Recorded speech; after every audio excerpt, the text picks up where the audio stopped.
seconds to go. We need a Minneapolis miracle.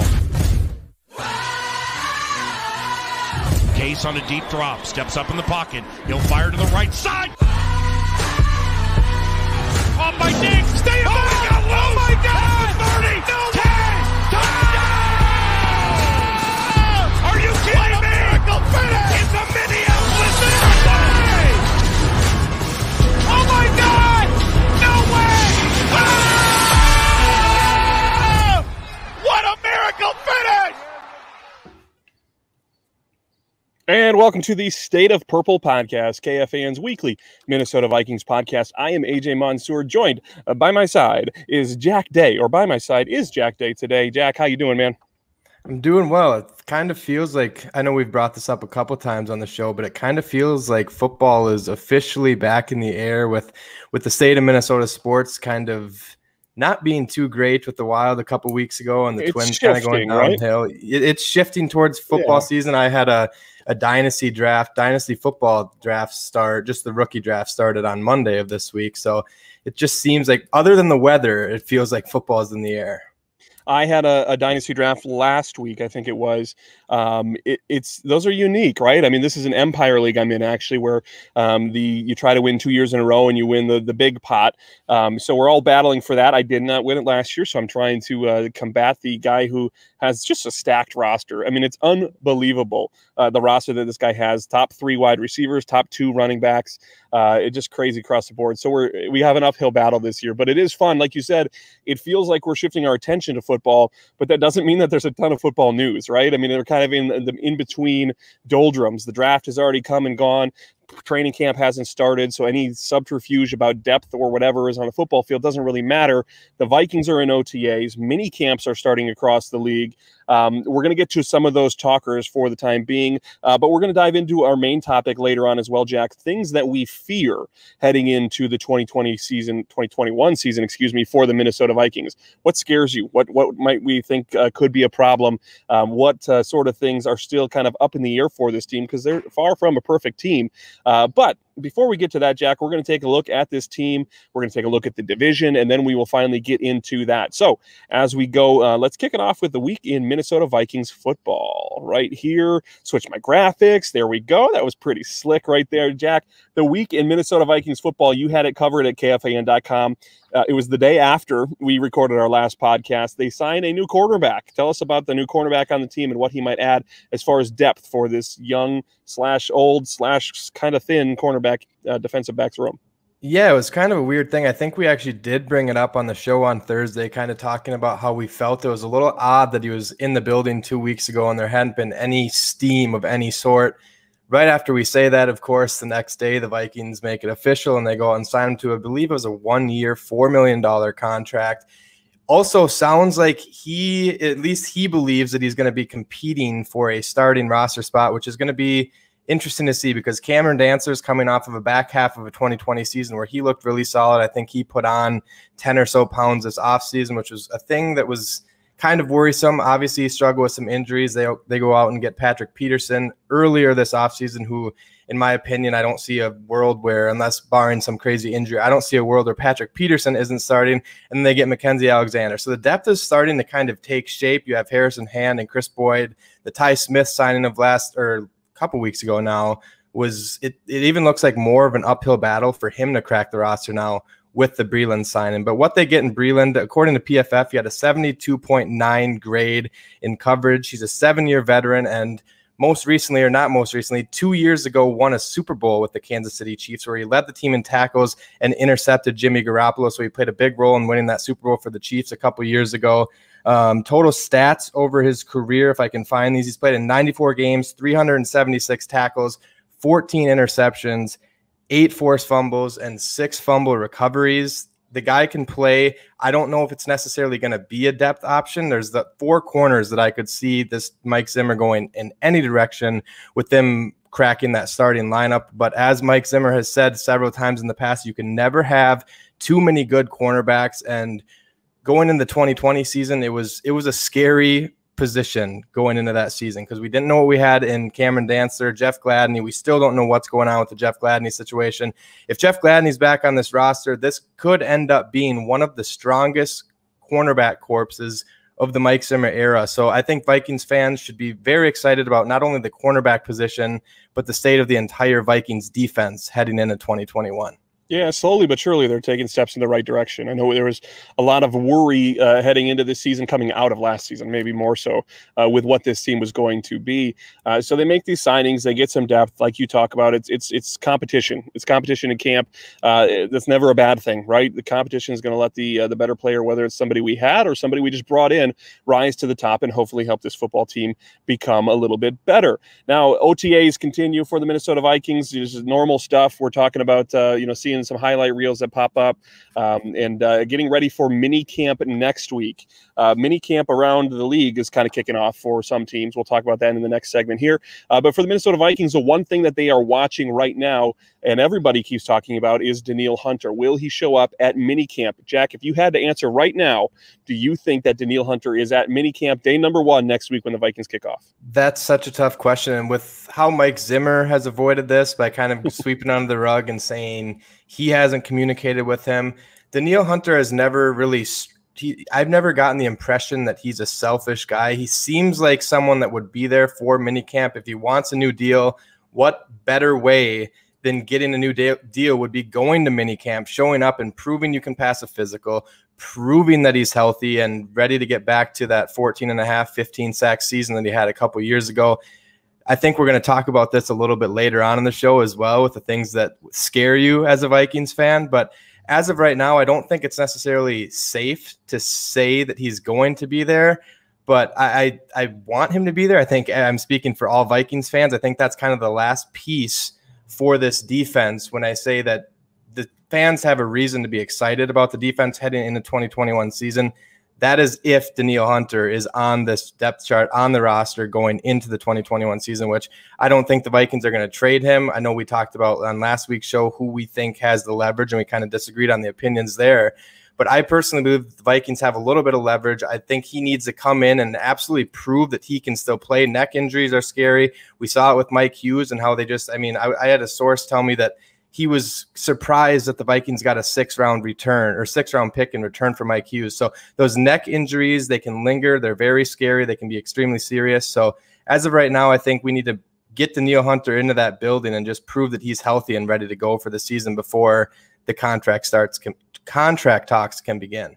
And I should note as well, Jack, we mentioned at the very beginning of the show, but some of you are listening to this podcast in the future. You're listening to it on demand, and thank you for doing that. Make sure you subscribe so you can get all the alerts when we do new episodes and unplanned episodes if there's breaking news as well. But some of you are watching a live stream right now on YouTube, Facebook, Twitter, Periscope, and Twitch right now. So this is an interactive show. We'd love to hear your opinions. If you have any thoughts, if we say something stupid, please let us know. We'll throw your comment in the video stream just like this. Hey, Coach K74, who's using some emojis from the Twitch channel. Thanks for watching on the Twitch channel. But yes, an interactive stream. So if you have any thoughts, please feel free to throw them in the comment section and we'll try to get them on the screen, Jack. But as we shift our attention maybe outside of the Minnesota Vikings facilities and to the rest of the division, let's take a quick look around the NFC North at some other things that are happening with our counterparts in their OTAs. I think all 3 teams are kicking off minicamp today across this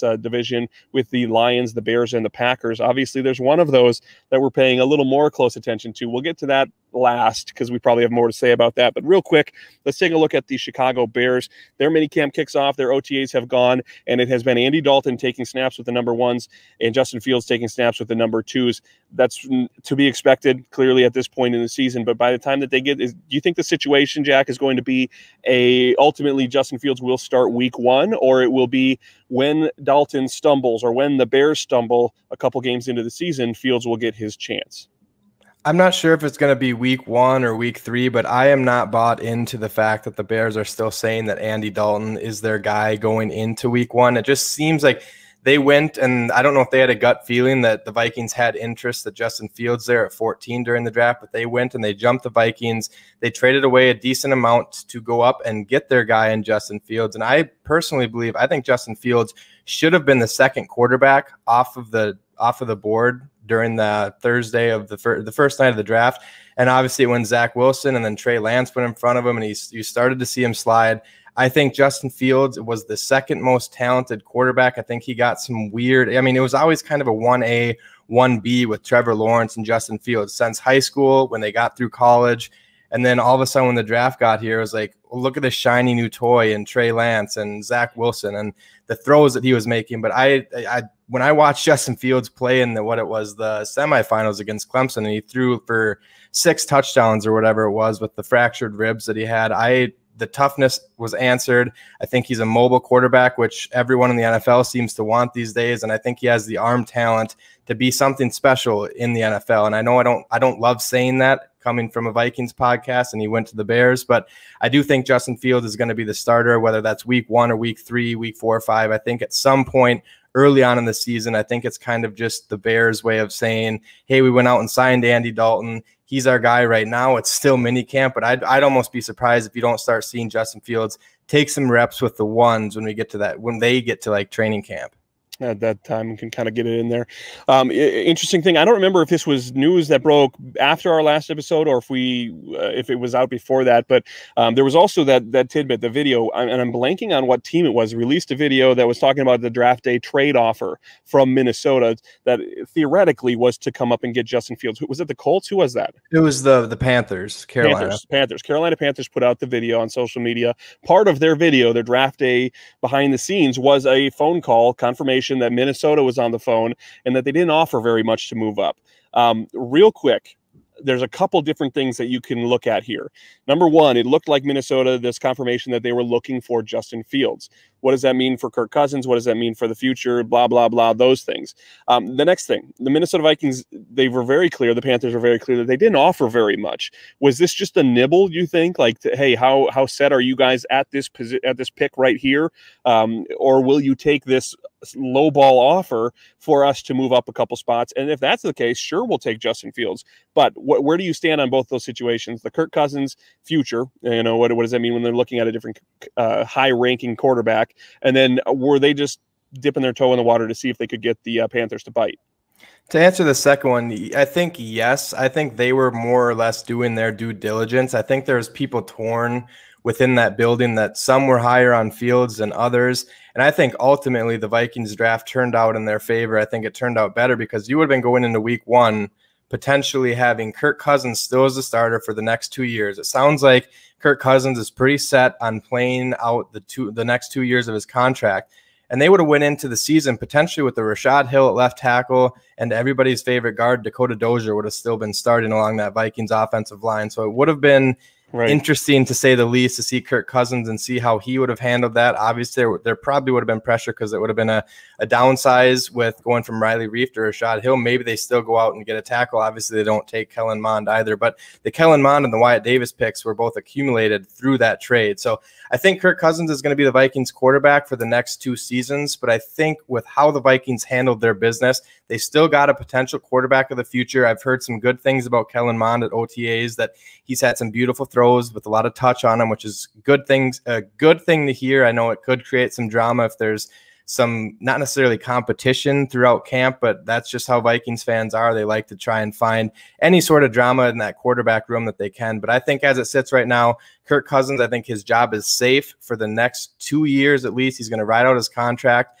And obviously the Vikings are starting to address the position of the future with that Kellen Mond pick. And I think there was some stories that came out saying the Wilfs, there's some pressure coming down from the owners saying, hey, you better get someone in here because Sean Mannion wasn't cutting it. Get someone where we can start to develop him, get him behind Kirk Cousins. Rick Spielman has said this over and over again. I know they've said some of the similar things about Stephon Diggs a couple of years ago, but he's said that Kirk Cousins is their guy, and I fully believe that right now. And I think Kirk Cousins gives this team the best chance to win in 2021, and I guess we'll have to see in 2022 and 2023 when we get down the road if Kellen Mond will be ready to have the keys handed to him to probably still fairly good offense at the time with young guys like Justin Jefferson, Irv Smith Jr., and Delvin Cook still kind of running the ship.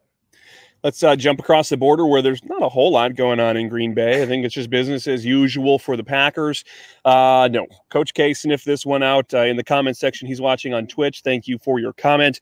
The only transaction that matters in this division is Aaron Rodgers. Aaron Rodgers has officially not shown up to Packers minicamp. We are at this point in the situation where it is getting real. There are reports coming out, depending on where you believe, but there are some, I think, out of Denver yesterday, where people are starting to say, and they're starting to get interviews with people who are semi in the know, former players or not influencers, people just who have the information, who are tied into these conversations, are starting to continue. I shouldn't say starting, because it really has been this conversation since draft day, continuing to say they don't think Aaron Rodgers is going to play for the Packers again.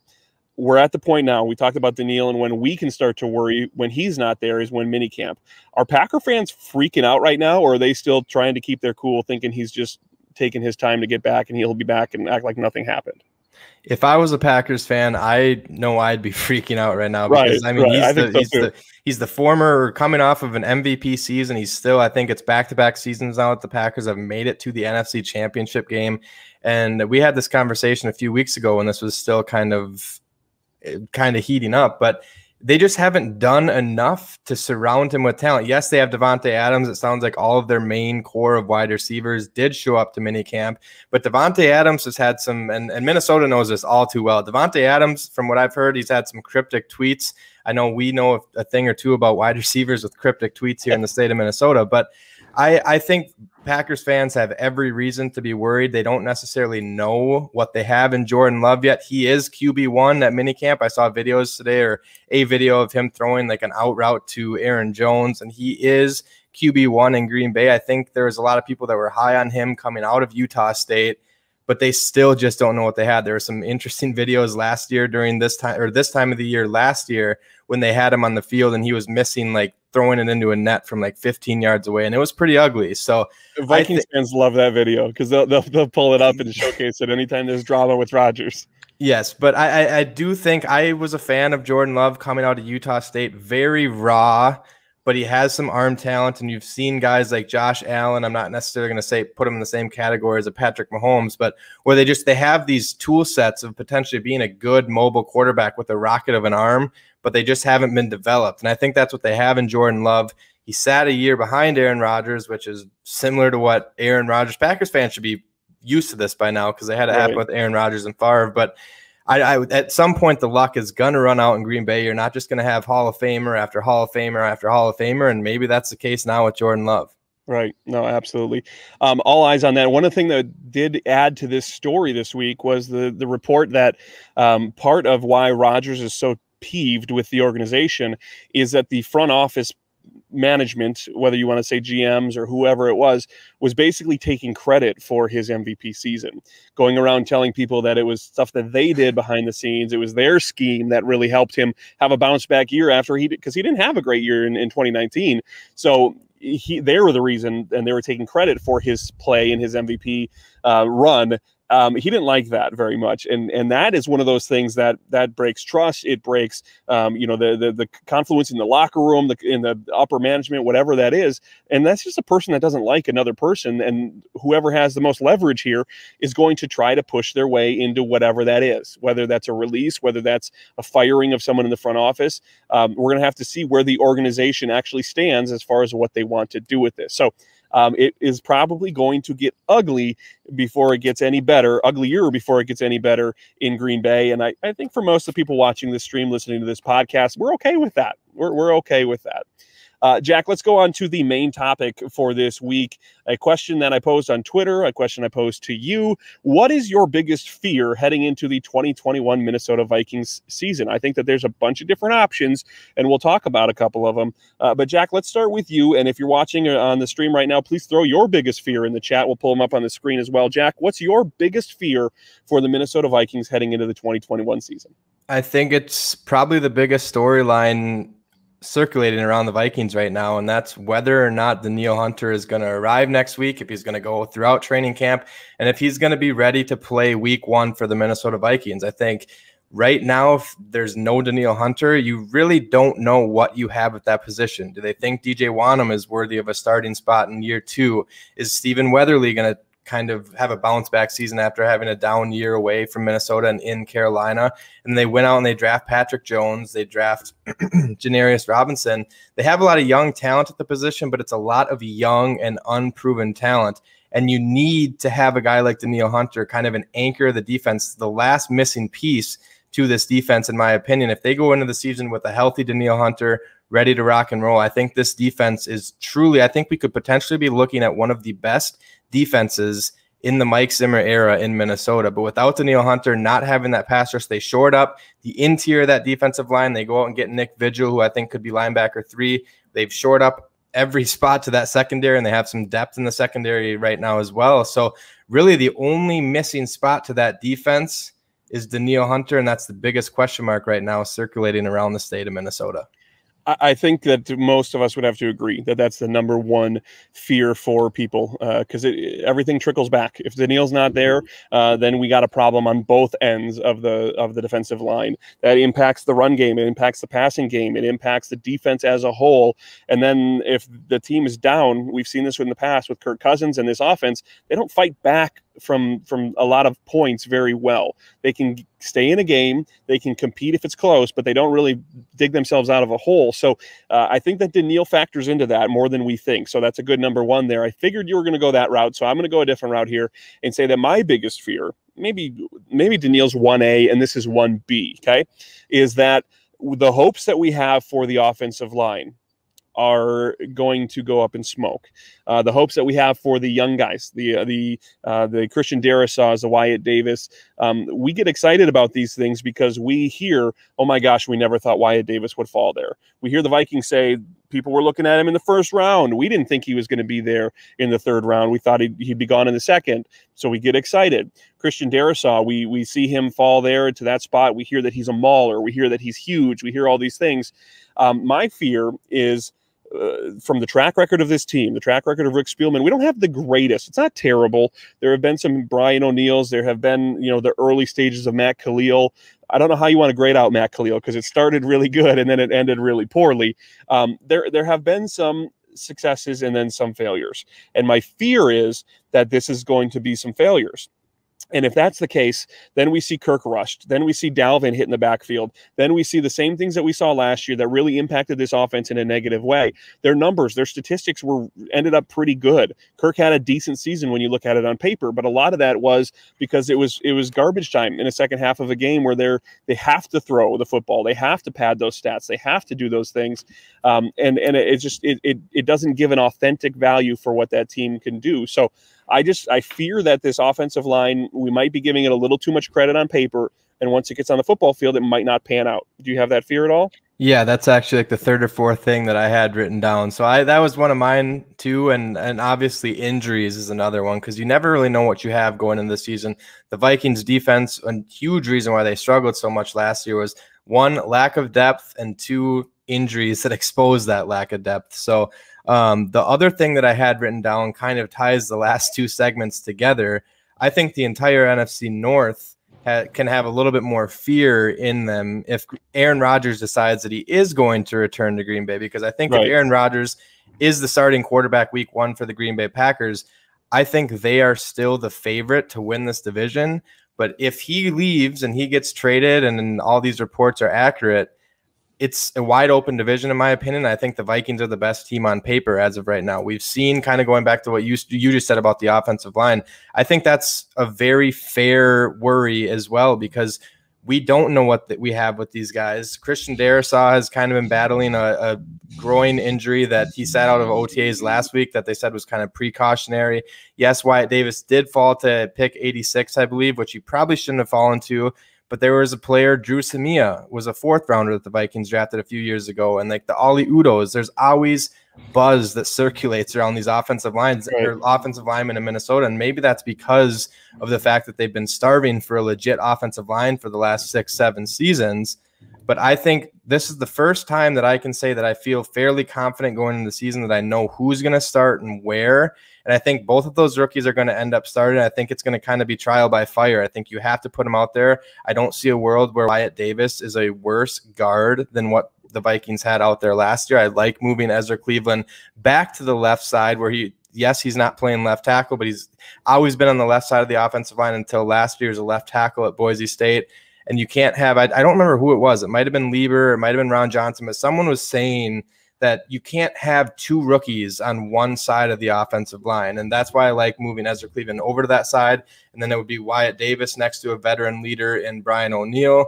And then Darisaw would be next to year 2 Ezra Cleveland. So I have a lot of faith going, or faith. I'm wearing my K-Fan Face shirt today because we were doing this segment. And that's a word that I love. If you're a Prison Break fan, you just got to have a little faith. And I think Vikings fans should have faith that they're gonna have a pretty good, darn good football team in 2021. How about this one here, Jack? I'll throw a couple out and see what you think. The cornerback situation, it was pretty bad last year.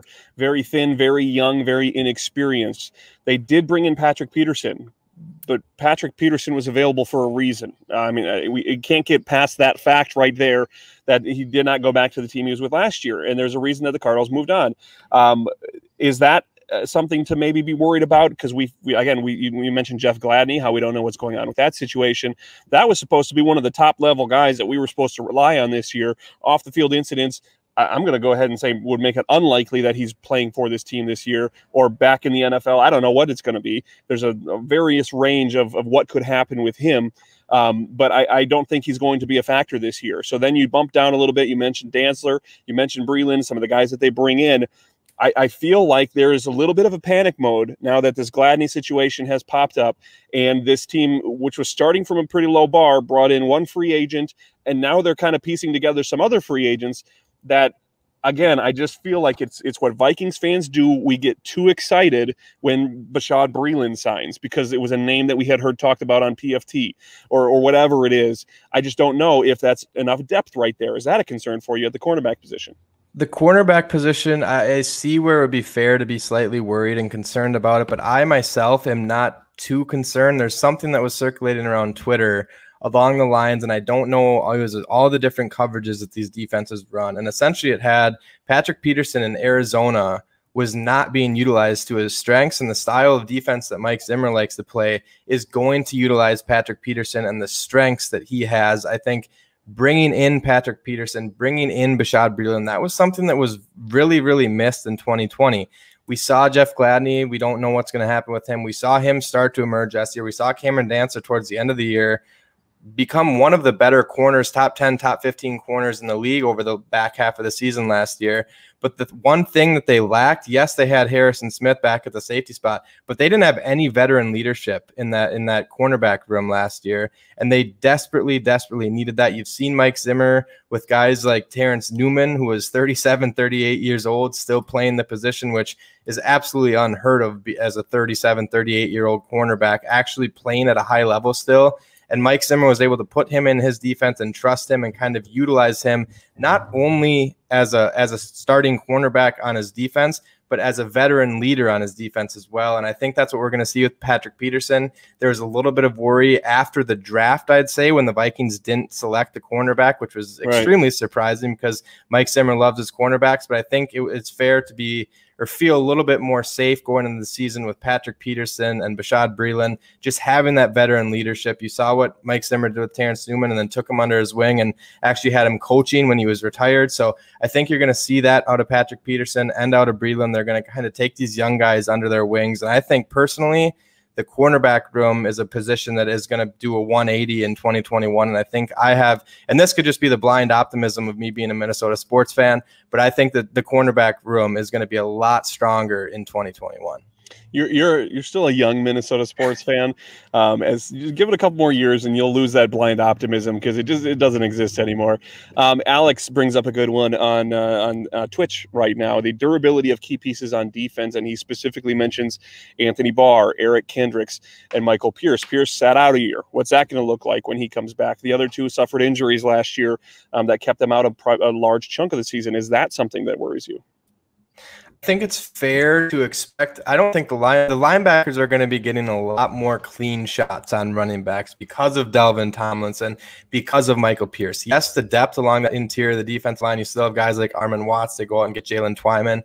I wouldn't be shocked if this team is still searching for a free agent, whether that's on somewhere on the defensive line, because I think especially we don't know what's going on with the Hunter situation, getting someone out on that edge, even getting a starter and letting these young guys just kind of get practice reps and rotating into games rather than actually forcing them into the fire. But I think there's a lot more depth, a lot more young depth. They really focused on that defensive side of the ball throughout the draft and throughout free agency. They absolutely hammered that area. But there's still names circulating. I had some names written down here. Like there's Sheldon Richardson, who was a former Viking, Geno Atkins, who has ties to Mike Zimmer's days in Cincinnati. There's not a ton of like people that are in their prime, but Everson Griffin is another name that comes to mind. Melvin Ingram. There's a lot of defensive linemen out there still that I think could help the Vikings on one-year deals in 2021.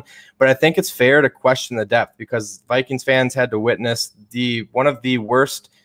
Like the 2020 defense had little to no depth, and there was rookies getting exposed on all three phases of the defense. You had Troy Dye kind of getting thrown in the fire late in the season last year. The defensive line, the pass rush was non-existent. So if injuries, that was one of my fears as well that I had written down. If injuries strike this Vikings defense again, there's going to be rookies. Chaz Surratt comes to mind. Cameron Danson in year 2 is going to be out, I think, starting. But there's going to be a lot of guys that would have a chance to be exposed and either play really, really well or play really, really poorly. Let's flip back over to the offensive side of the ball for one final potential fear. We've talked a lot about this number 3 wide receiver position, the potential, the pipe dream of Julio Jones coming here as that fella, and that's gone. Obviously, he's with the Tennessee Titans now. But does this concern you that there is no number 3 wide receiver? Justin Jefferson, obviously breakout season last year. Adam Thielen is who Adam Thielen is. You got 2 top edge guys there. You did lose Kyle Rudolph, okay? What does that look like with Irv Smith filling in? Is it better? Is it worse? How does that factor in? But the passing game is relying on this third wide receiver. Maybe it's a guy that goes underneath. Does it worry you that they don't have a standout number 3 wide receiver as an option for Kirk, who does like to throw across the middle?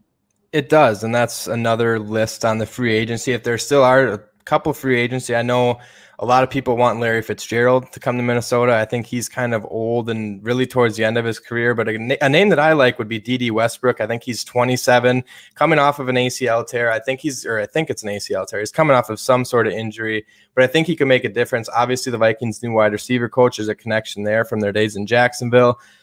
But it does worry me. I think the Vikings, when they're on their game, it's going to be strong defensive football, making sure Kirk Cousins doesn't turn the football over, and they're a run-first team. That's what they've been. That's what they've been since Mike Zimmer has arrived here. And they're going to be in a lot of 12 personnel, which means there's going to be 2 tight ends on the field for most of the games. But you made a good point at the beginning of the show. This Vikings team with Kirk Cousins, it hasn't been good at kind of digging itself out of holes. If you're going to be digging yourself out of holes, you're not going to be running out with 12, 13 personnel because you're not going to be able to establish the run. You're going to have to go out there and you're going to have to let Kirk Cousins sling it like he did in the Denver Broncos game a couple years ago where he pulled the team back.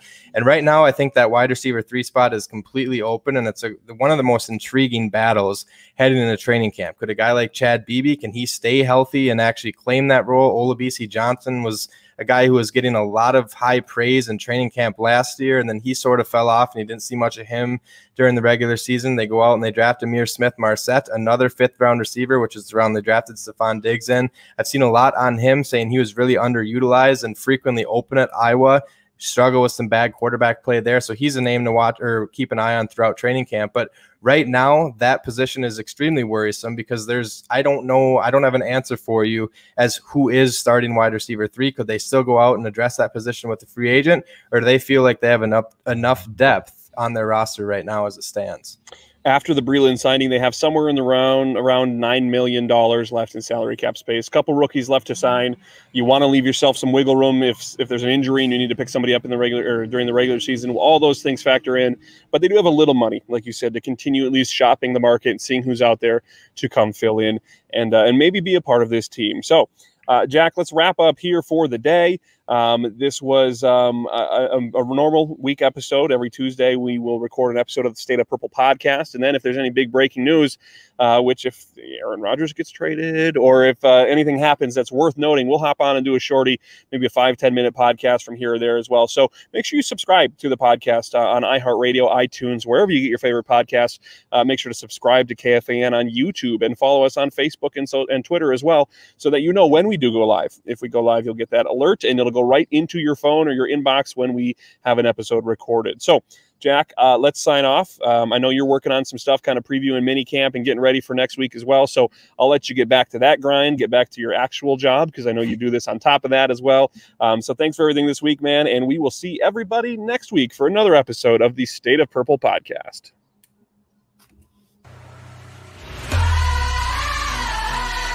10 seconds to go. We need a Minneapolis miracle. Case on a deep drop. Steps up in the pocket. He'll fire to the right side.